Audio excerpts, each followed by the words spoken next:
C'est parti. Bonjour à tous, bonjour tout le monde, je suis ravie de vous retrouver aujourd'hui pour cette nouvelle vidéo. Alors, est-ce que parmi vous, il y a des mamans ou des papas qui, comme moi, ont, on va dire, la connaissance de ce qu'il faut savoir au niveau alimentation pour avoir une alimentation saine et équilibrée, mais entre la théorie et la pratique, des fois, il y a une marge. Et puis surtout, est-ce qu'il y a parmi vous des parents qui, comme moi, pour qui c'est la croix et la bannière de savoir ce qu'on va faire à manger? Parce que qu'est-ce que vous avez envie de manger? Je sais pas, comme tu veux. Ah, il faut encore préparer à manger et on ne sait pas quoi faire et on peut vite tomber dans quelque chose de routinier ou quelque chose de, on va dire, beaucoup plus simple et rapide, mais beaucoup moins équilibré. Et je voulais vous présenter aujourd'hui Nathalie qui a justement plein de solutions à nous apporter par rapport à ces problématiques. Alors bonjour Nathalie, est-ce que tu peux nous parler un petit peu de toi? Qui es-tu? C'est quoi ton parcours et qu'est-ce qui t'a amené à t'intéresser à ce sujet-là? Alors, je suis Nathalie, j'ai 39 ans et j'ai trois enfants de 13 ans, 11 ans et 6 ans et demi. Du coup, voilà, je m'y connais pas mal en enfants. Et j'ai travaillé dans un premier temps comme psychomotricienne en école maternelle, donc avec des enfants de 2 ans et demi à 6 ans dans les salles de gym. Mais je voyais aussi les collations, les repas de midi et ce genre de choses. Et puis, j'ai voulu diminuer mon temps de travail dans l'enseignement parce que c'était vraiment voilà, fatigant. Et je me suis tournée vers la nutrition. J'ai suivi une formation en me disant, voilà, ça va être cool, je vais apprendre deux, trois trucs, mais voilà, une petite formalité pour après ouvrir mon cabinet tranquille. Et puis, en suivant ma formation, je me suis dit, waouh, en fait, ce que je donne à ma famille et à moi, en fait, ce n'était vraiment pas bon. J'ai appris énormément de choses. Je suis tombée de très très haut parce que voilà, on s'alimentait comme mes parents nous avaient préparé des repas et au final, on a fait plein d'erreurs. Et là, je me suis dit waouh, bah il faut que je change ça pour ma famille. Et donc, je pense que j'ai tout testé. J'ai voulu tout changer d'un coup. J'ai essayé, ça n'a pas marché. J'ai fait des erreurs. Enfin, et ça m'a mis beaucoup de temps pour voilà, trouver un process pour que eux acceptent le changement, pour que je puisse m'organiser en planning et tout ça, parce que je faisais rien de tout ça. Moi, j'étais la maman qui rentrait du boulot, qui était fatiguée. C'est ah, ok, je vais faire quoi à manger ce soir au secours, avec les enfants qui tournaient autour. Enfin voilà. Je crois Et qu'on se reconnaît beaucoup dans cette description. oui, je pense. Et donc, j'ai fini ma formation et voilà, j'ai commencé à recevoir des personnes chez moi, mais plus des adultes qui voulaient soit perdre du poids, soit des personnes plus âgées qui venaient avec leur liste de médicaments en disant, voilà, mon médecin m'a dit de venir voir quelqu'un pour la nutrition, j'ai tout ça que je prends comme médicament, qu'est-ce que je fais? Et ça me faisait pas vibrer. Moi, j'ai pas une formation médicale à la base et je voulais rester dans le domaine des enfants, en fait, parce que j'adore les enfants, j'adore les parents, les familles. Et donc, j'ai décidé d'ouvrir mon blog qui est nutrimome.com où j'apporte des conseils concrets aux mamans pour justement parvenir dans leur quotidien surchargé à préparer des repas sains parce que voilà, je l'ai vécu, j'ai dû apprendre sur le tas et en fait, je pensais à la base que préparer des repas sains, c'était d'office 2 heures en cuisine et que c'était royalement impossible. Et en fait, avec toutes des astuces, il y a moyen de cuisiner sain facilement, même si on rentre tard, même si, voilà, si on a les enfants qui nous tournent autour. Et donc, c'est ça que j'ai voulu partager voilà, sur mon site. Wow, c'est top. Alors, est-ce que tu peux nous donner une ou deux astuces, là, comme ça, à froid, sur quelle serait, selon toi, la première chose à laquelle il faudrait réfléchir quand on veut commencer à changer son mode pas forcément de nutrition, mais à minima de préparation de repas? Ouais, alors je dirais commencer par un planning. Donc ça, je ne faisais pas avant. Et donc voilà, j'essayais de trouver vainement ce que je pouvais cuisiner avec ce que j'avais chez moi. Et donc ça commencerait par en fait avoir les bons aliments chez soi, tout simplement parce que on va se servir de quoi? De ce qu'on a dans son frigo ou dans ses placards. Et donc c'est simplement au début changer les aliments qu'on a chez soi. Donc, par exemple, si on a de la farine blanche, passer à de la farine complète. Si on a des pâtes blanches, passer à des pâtes complètes ou acheter aussi du boulgour, du quinoa ou d'autres types de céréales, en fait. Avoir toujours des légumes surgelés. C'est tout simple, mais voilà, on n'a pas le temps de faire des courses, on veut préparer à manger. Ah, j'ai pas de légumes frais, tant pis. Il suffit d'en décongeler, en fait. Donc, les acheter dans des sachets juste précoupé, en fait, tout simple, sans la sauce ni rien. Et ça permet d'avoir une portion de légumes au repas. Donc, oui, sur ton blog, est-ce que tu proposes une liste, on va dire, les ingrédients typiques à avoir dans sa cuisine? La base, on va dire le matériel, les ingrédients typiques à avoir dans sa cuisine pour pouvoir pallier à toutes les situations, qu'on ait envie de cuisiner ou pas, qu'on ait du temps ou pas.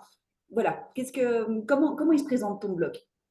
Alors, j'ai énormément de choses. J'ai oui, un document gratuit qu'on peut télécharger. Je pourrais te donner le lien avec les ingrédients, voilà, pour avoir la base chez soi.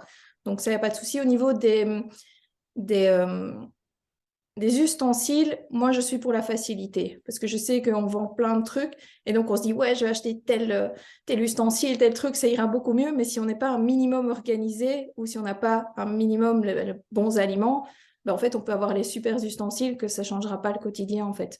Donc, moi, mon ustensile que j'utilise tout le temps, c'est mon cuiseur vapeur parce que c'est le plus facile, parce que je mets beaucoup de choses dedans et il y a des repas que je fais où finalement tout va dedans et pendant que ça cuit 20 minutes, ben moi je suis tranquille, je peux donner la douche à mon dernier ou ce genre de choses en fait. Voilà, ça c'est pour répondre à la première partie. À la partie comment se présente mon blog, il y a donc toute une partie blog avec tous des articles classés, petit déjeuner, organisation, goûter, astuces pour les parents.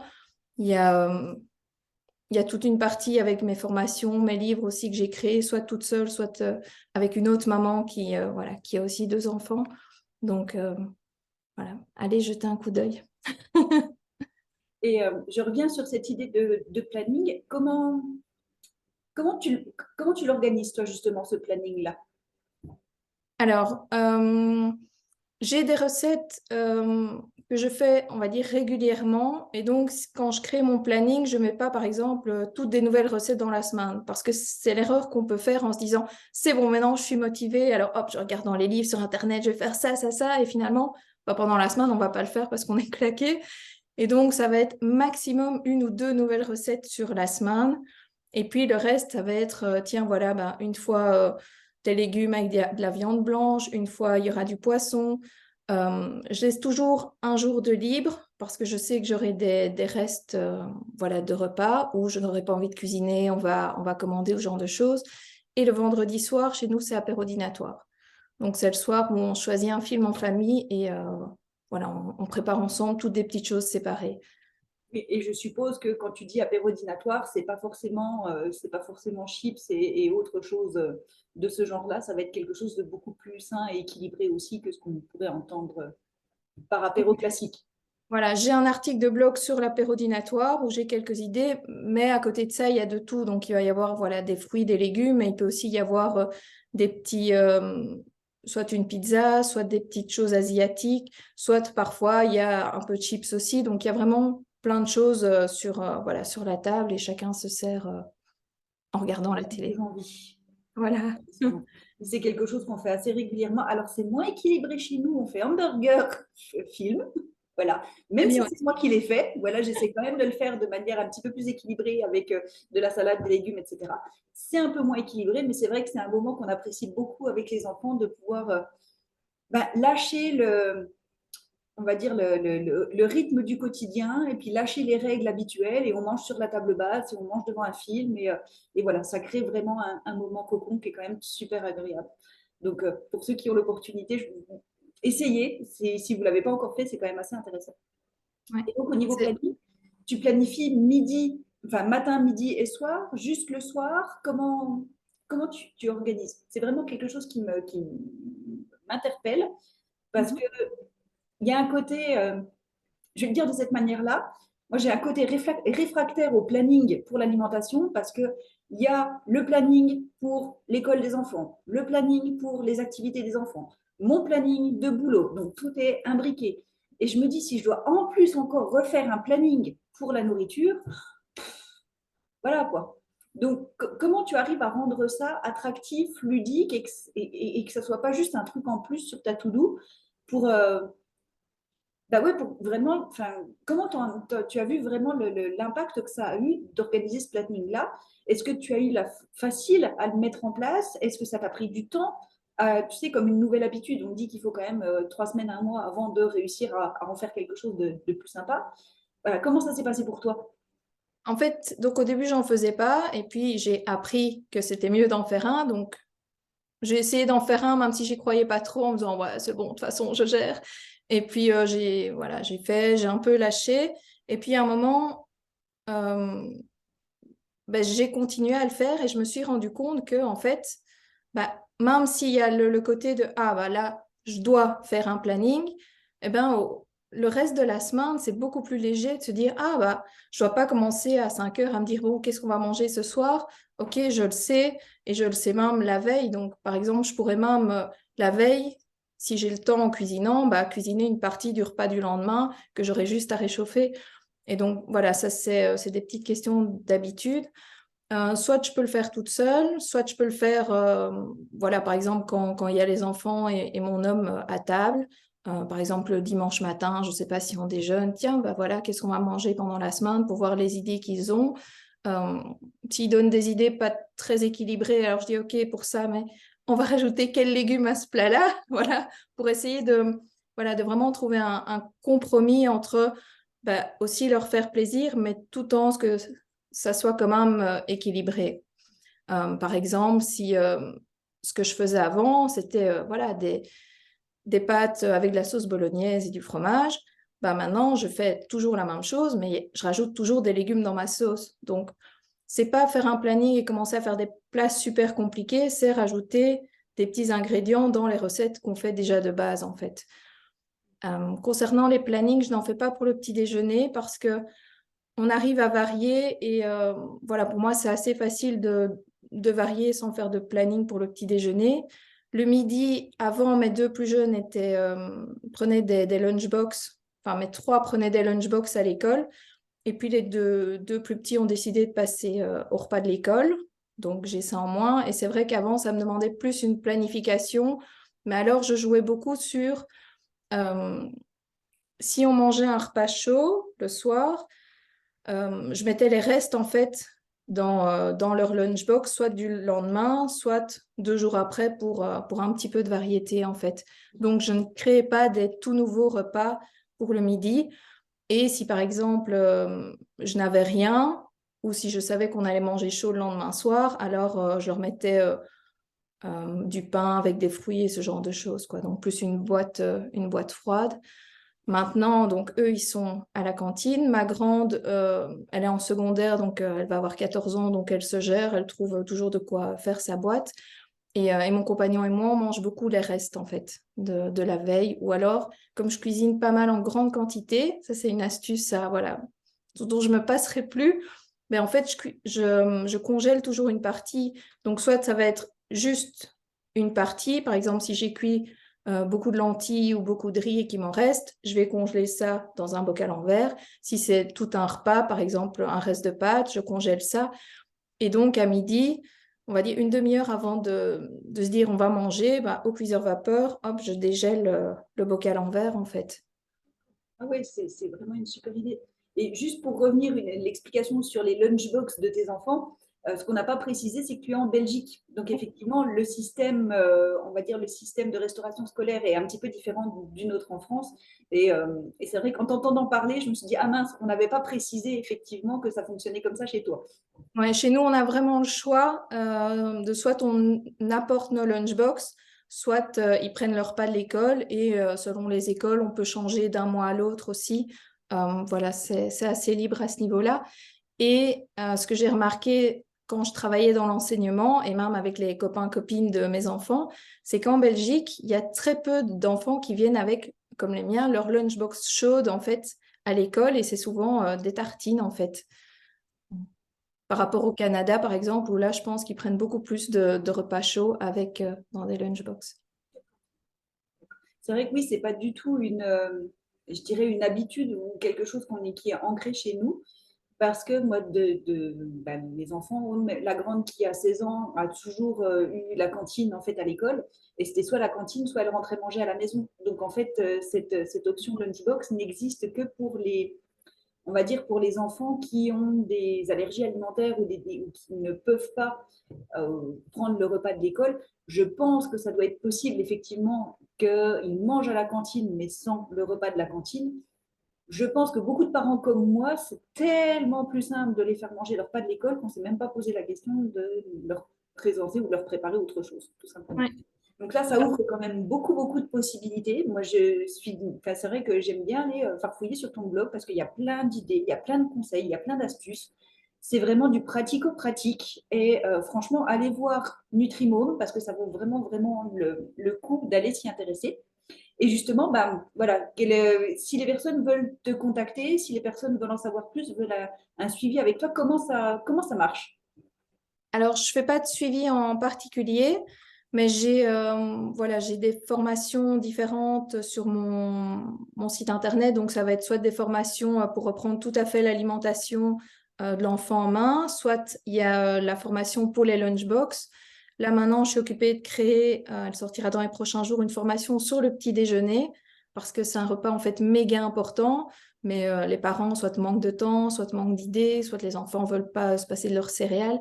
Et donc, j'ai essayé de répondre à toutes les difficultés des mamans dans cette formation et d'apporter des solutions.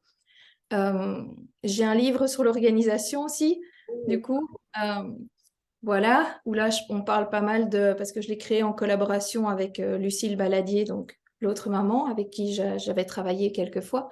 Et donc, on reprend les ustensiles, les ingrédients, l'organisation, le planning, enfin, voilà, pour s'en sortir. Et une dernière chose par rapport au planning, en fait, plutôt que de se dire, waouh, j'ai un planning à faire, si par exemple, comme moi, on fait un apéro dînatoire et un repas de reste, eh ben, en fait, ça laisse plus que, entre guillemets, 5 repas à planifier sur la semaine, ce qui n'est pas énorme. Si on tourne dans les repas qu'on connaît un petit peu, ben, c'est vite fait, en fait, de noter, de voir les ingrédients qu'on a ou qu'on n'a pas et qu'on doit acheter. Et donc, ça prend pas tant de temps que ça, en fait. Est-ce que tu as remarqué une autre implication de tes enfants depuis que tu as changé ton mode de fonctionnement? Est-ce que tu as l'impression que bah, ils s'impliquent plus dans la confection des repas, dans le choix des repas, dans le fait de manger en soi? Parce que bah, c'est vrai que des fois, ça pinaille un peu. Et voilà, est-ce que tu as remarqué une différence depuis que tu as appliqué ces changements-là? Comment ça s'est passé chez toi? Ouais. En fait, j'ai senti une différence entre mes enfants. Donc, j'ai fait ma formation quand j'étais enceinte de mon troisième. Et donc, bah, quand il est né dans ce changement d'alimentation finalement. Et mes filles, elles, c'était quand elles étaient petites. euh, pour être une bonne maman, j'avais entendu que les enfants ne pouvaient pas rentrer en cuisine parce que la cuisine était un endroit dangereux avec les couteaux, les tacs de cuisson. Et donc, en tant que bonne maman, j'avais acheté la barrière pour les interdire d'entrer. Et donc, elles n'ont pas eu avant très longtemps ce côté de tiens, je manipule, je regarde les aliments, je touche à tout dans la cuisine. Finalement, c'était ok, moi je vois leur pas quand il arrive à table et c'est tout. Et puis, bah, mon troisième qui est né là-dedans, il a passé sa vie en cuisine avec moi en fait. Donc, les premiers mois, il était en écharpe de portage. Et puis, à partir un an et demi, il était sur la tour Montessori. Donc, le tabouret avec une barrière comme ça autour pour plus de sécurité. Et donc, si je coupais des carottes, il touchait les bouts de carottes, il pouvait même les prendre pour les mettre, lui, dans le panier du cuiseur vapeur, qui n'était pas encore sur le cuiseur vapeur, enfin des choses comme ça, qui fait qu'il touchait en fait à tout. Et puis, il est passé au tabouret plus classique. Et donc, il est beaucoup plus facile, il veut bien goûter des nouvelles choses, voilà, il mange vraiment plus de choses, des choses euh, voilà, variées que ben, mes filles, surtout ma grande, qui finalement avait dans les plus ou moins 7 8 ans quand j'ai commencé ma formation en fait. Donc avec elles, ça a été plus compliqué. Maintenant, elles sont toutes les deux conscientes que voilà, maman nous fait un peu plaisir, mais on sait que l'alimentation est importante, donc on fait quand même un effort et donc on essaye voilà, de trouver un juste milieu entre voilà, leur faire plaisir. Et il y a le côté toute la discussion aussi à avoir avec eux, voilà, pour faire le menu ou quand on apporte à table aussi, d'expliquer, enfin voilà, ce qu'il y a au repas ou ce genre de choses. Et voilà, ce dont je parle pas mal, c'est tout le côté apprivoiser les aliments, en fait. Donc, le fait que mes filles n'ont pas eu cette occasion-là les premières années. Euh, c'est pour ça que dans mes formations, par exemple, je crée et j'offre beaucoup de jeux même des jeux papier pour que les enfants voient ce que c'est une aubergine entière ou une courgette ou ce genre de choses et qu'ils les découvrent entiers avant qu'ils finissent en morceaux dans l'assiette. Donc, voilà, il y a le côté des jeux papier, il y a le côté de jouer en cuisine, en cuisinant avec maman.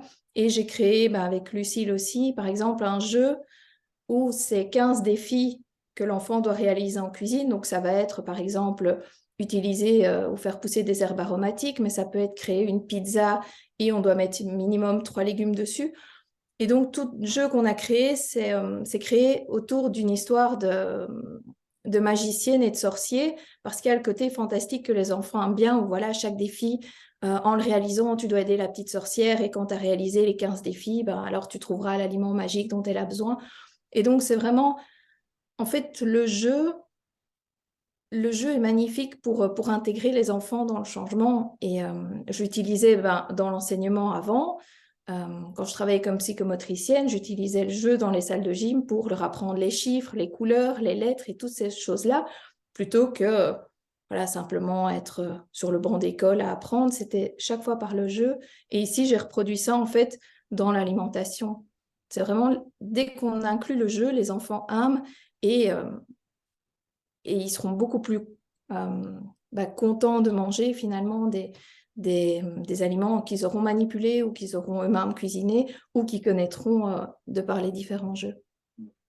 C'est vrai qu'on voit la différence à une période.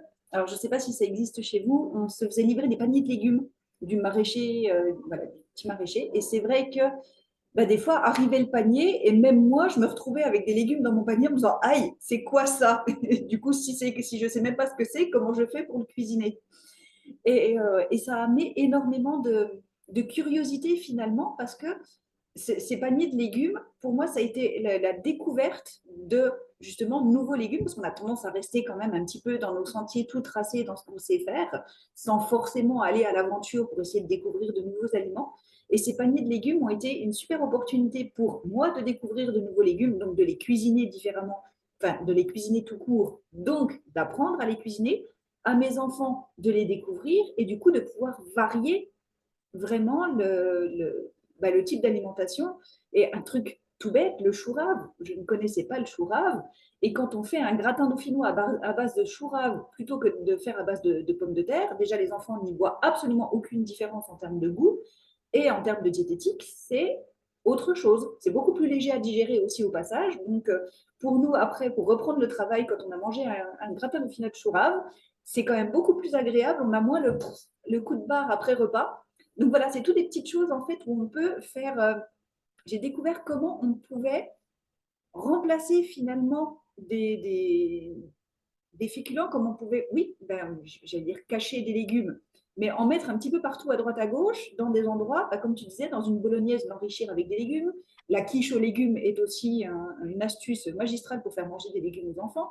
Il y a plein d'idées comme ça en fait qui sont toutes simples et qu'on peut mettre en place pour nous faciliter la vie finalement et avoir une bonne alimentation pour toute la famille. Exactement. Il y a aussi, on peut créer un potager avec son enfant ou aller dans des potagers collectifs ou à la ferme ou ce genre de choses.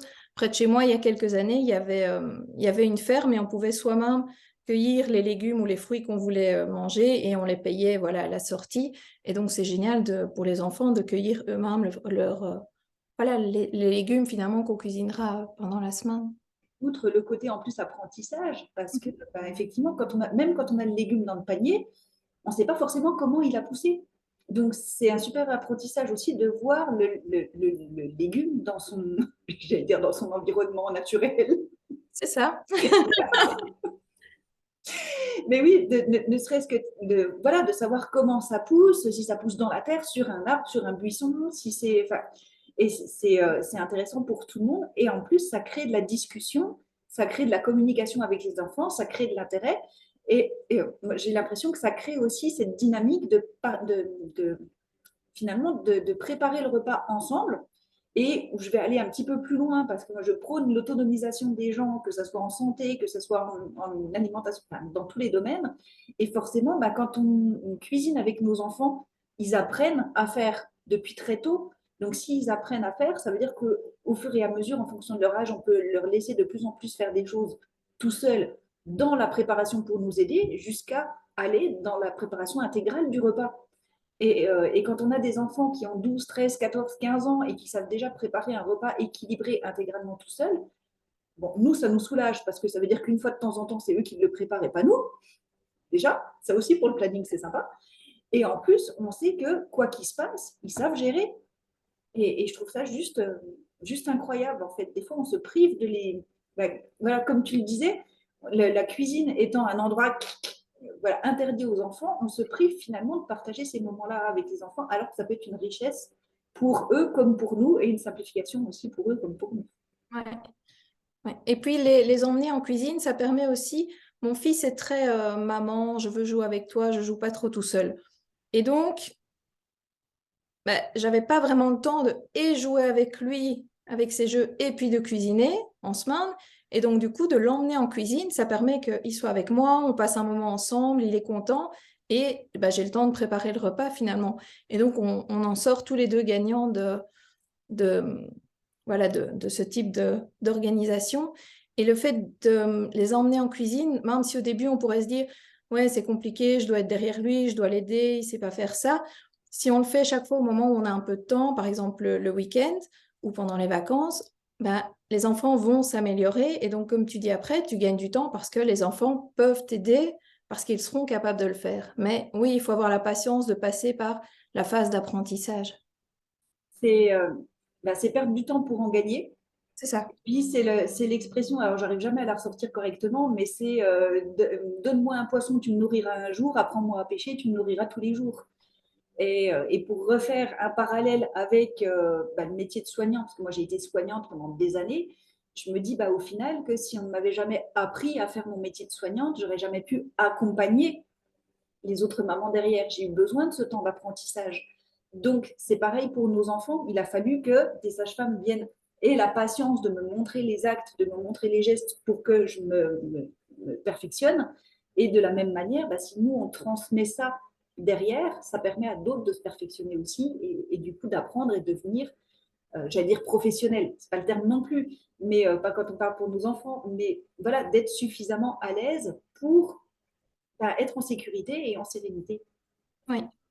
Et même tout ce qu'on leur apprend maintenant, même s'il y a plein de choses qu'ils n'aiment pas encore à table, ce sont des choses qui sont intégrées chez eux et qu'ils auront voilà, quand ils quitteront la maison, quand ils seront adultes, toutes les bases qu'on leur a enseignées. Donc même si voilà, ouais, voilà, je veux pas ce repas, je préférerais ça.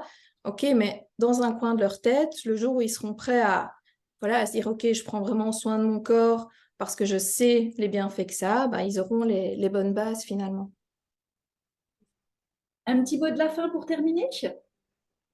Un petit mot de la fin. Oui, avec vraiment en changeant des petites choses dans l'organisation, il y a vraiment moyen de faire des repas plus sains pour, voilà, pour la famille sans se prendre la tête. Voilà, j'ai un boulot, j'ai 3 enfants, j'ai rien de plus que les autres. Et donc, il y a vraiment moyen.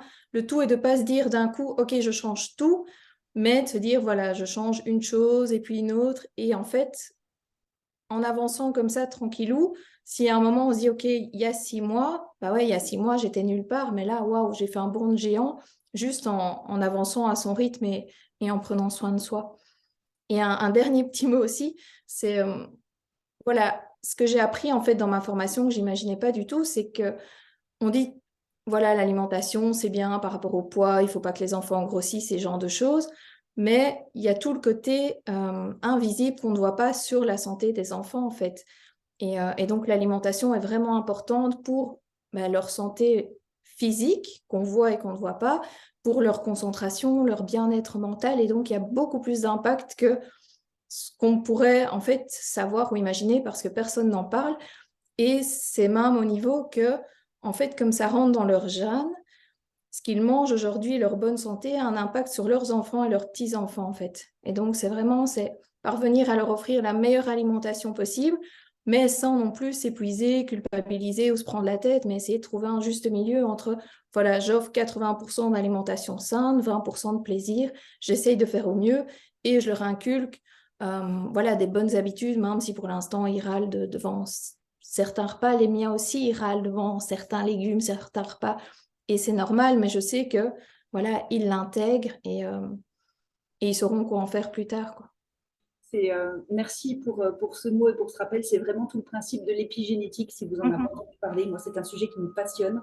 L'épigénétique, c'est comment, en fait, notre environnement, que ce soit physique, émotionnel et nos pensées, donc quand on parle d'environnement, ben, c'est les pollutions, c'est l'alimentation, c'est les perturbateurs endocriniens, c'est les cosmétiques, c'est tout ça. Effectivement, la qualité des légumes, de ce qu'on ingère dans notre corps, mais également ce qu'on va penser, qui va avoir une influence sur notre santé physique et mentale. Et maintenant, c'est prouvé scientifiquement. Il y a d'ailleurs un très chouette documentaire sur gaia.com qui s'appelle Évolution intérieure, qui a été animé par le docteur Bruce Lipton, qui est un des plus éminents épigénéticiens à l'heure actuelle dans le monde. Franchement, je vous encourage à le découvrir. Et merci vraiment de rappeler ça, parce que si on veut effectivement avoir comment je peux le dire, j'ai l'habitude de travailler avec une compagnie d'huile essentielle qui s'appelle doTERRA, dont la devise, c'est on change le monde une goutte à la fois, une personne à la fois, une communauté à la fois. Et bien là, c'est exactement la même chose pour moi. C'est qu'on va changer le monde finalement, et en ayant un impact sur nous, sur nos enfants, ça va faire comme des ronds dans l'eau, et on va pouvoir avoir un impact beaucoup plus grand, beaucoup plus loin. Et c'est l'effet papillon, c'est voilà, tout ce qu'on peut décrire de cette manière-là. Donc si vous avez envie d'y mettre un premier pas, allez-y, allez consulter le blog Nutrinome de Nathalie, parce qu'il est vraiment bourré d'infos, de pratiques, et puis découvrez ces formations, je pense que vous ne le regretterez pas du tout. En tout cas, merci beaucoup Nathalie du temps que tu nous as accordé. Merci d'avoir répondu à mon invitation. Je suis ravie, ravie, ravie vraiment d'avoir fait ta connaissance et de pouvoir diffuser tous tes conseils et qui tu es autour de nous, parce que voilà, c'est essentiel l'alimentation, c'est essentiel. Et quand on a des personnes qui peuvent rendre ça ludique, facile, simple et nous aider à nous simplifier la vie, et ben, c'est encore mieux. Merci de m'avoir reçu. Et à très très bientôt tout le monde.